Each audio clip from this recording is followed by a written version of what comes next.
حاسس إن الدنيا غالية عليك وعايز تعمل حاجة للمستقبل، تشتري شقة أو عربية ومش عارف تجيب فلوس منين. يبقى مش قدامك كده غير إنك تقدم على قرض، ويا سلام بقى لو أنت موظف حكومة هتقدر تاخد قرض يوصل لحد 5 مليون جنيه بصورة البطاقة وبأسهل إجراءات ممكنة. بس إيه تفاصيل القروض دي وإيه شروطها وقيمتها بتوصل لحد كام ومين البنوك اللي بتقدمها؟ كل دي تفاصيل هتعرفها معايا في الفيديو ده، فخليك معايا. البنوك دلوقتي في مصر بقت بتتنافس إنها تقدم أعلى قرض شخصي للعملاء بتوعها بمميزات سهلة وبسيطة علشان تقدر تشجعهم ياخدوا الخطوة دي من غير أي خوف. بس لو لسه ما تعرفش تفاصيل عن القروض في البنوك، اسمع الفيديو ده كويس. خلينا الأول نبدأ بقرض البنك الأهلي المصري، البنك اللي بيقدم القرض الشخصي للعاملين في الهيئات الحكومية وقطاع الأعمال العام. مدة القرض ممكن توصل لحد 12 سنة، والتمويل لحد 3 مليون جنيه بضمان مكافأة نهاية الخدمة، أو 2.5 مليون جنيه بضمان تحويل المرتب. من مميزات القرض إنه بيوفر لك تأمين على الحياة وكمان على العجز الكلي مجانا، وكمان حساب جاري من غير أي ضامن. مش بس كده، ده كمان بيقدم برامج خاصة لموظفي الشركات بتمويل بيوصل لحد 5 مليون جنيه، بشرط إن صافي الدخل الشهري بيبدأ من 5000 جنيه ومن غير أي مصاريف استعلام ائتماني أو فتح حساب. أما بقى المستندات المطلوبة فهي سهلة وبسيطة: صورة بطاقة الرقم القومي وفاتورة مرافق، وحد أدنى لعمر المقترض يكون 21 سنة، أما الحد الأقصى لحد 60 سنة للموظفين. كمان بنك مصر بيقدم القرض الشخصي بموجب خطاب تحويل المرتب من جهة العمل، وأعلى قيمة للقرض ممكن توصل لحد 3 مليون جنيه، ومدة السداد طويلة لحد 12 سنة، مع أقل سعر عائد مميز وأقل مصاريف إدارية. القرض بيشمل وثيقة تأمين مجانية على الحياة وعلى العجز الكلي، وبيتيح للعميل إمكانية سداد أي مديونيات تانية سواء للبنك نفسه أو لبنوك تانية، لا وكمان من غير مصاريف فتح حساب.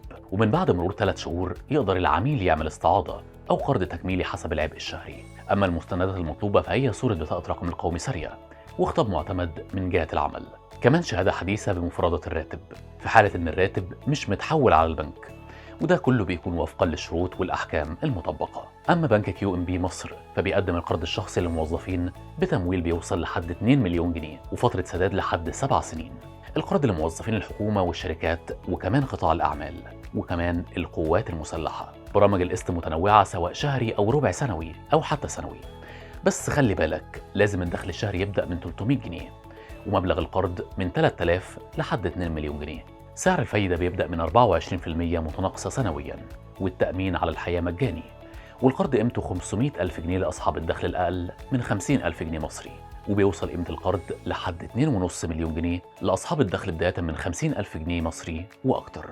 أما المستندات المطلوبة فهي بطاقة الرقم القومي وإيصال مرافق حديث وبيان بمفردات المرتب، وكمان بيان بالحالة الوظيفية وإقرار بتحويل الراتب أو القسط. المفاجأة بقى عند بنك اي بي سي مصر، واللي عنده عرض مميز جدا باسم حلمك كبير، احنا معاك خطوة بخطوة، بتمويل بيوصل لحد 5 مليون جنيه وفترة سداد لحد 12 سنة وعائد تنافسي 19%، وكمان خصم 50% على المصاريف الإدارية، والتأمين على الحياة مجانا طول فترة القرض.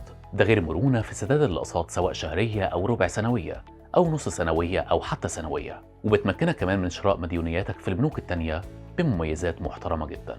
أما بالنسبة للمستندات المطلوبة فهي عبارة عن نموذج طلب وصورة بطاقة الرقم القومي وإيصال مرافق حديث، وكمان إثبات الدخل وتعهد بتحويل المرتب أو القسط الشهري. وبنك الإسكندرية بيقدم تمويل شخصي بمدة توصل ل 10 سنين، قيمة التمويل لحد 3 مليون جنيه، وتأمين على الحياة طول مدة القرض، بس لازم يكون سنك من 21 ل 65 سنة، وده في نهاية عمر القرض.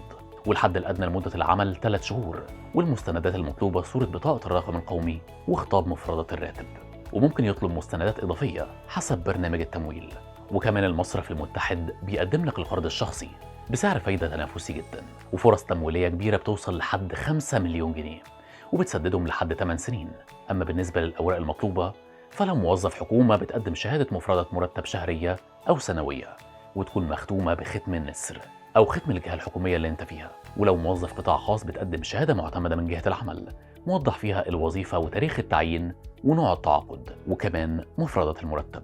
بتقدم كمان كشف حساب بنكي بيوضح نزول المرتب آخر 3 شهور أو شرائط قبض آخر 3 شهور في حالة عدم وجود كشف حساب.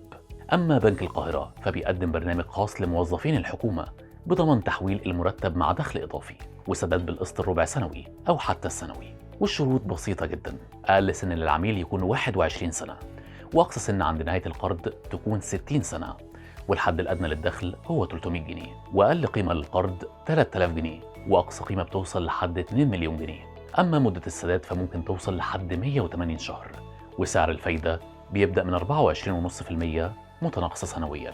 ده كمان في تأمين على الحياة. أما الأوراق المطلوبة فهي بطاقة رقم قومي سارية، وإيصال مرافق حديث ما يعديش عليه 3 شهور، وبيان بمفردات المرتب، وبيان بالحالة الوظيفية، وكمان تعهد من جهة العمل بتحويل المرتب أو القسط. ودلوقتي قول لنا إيه أحسن قرض تقدم عليه؟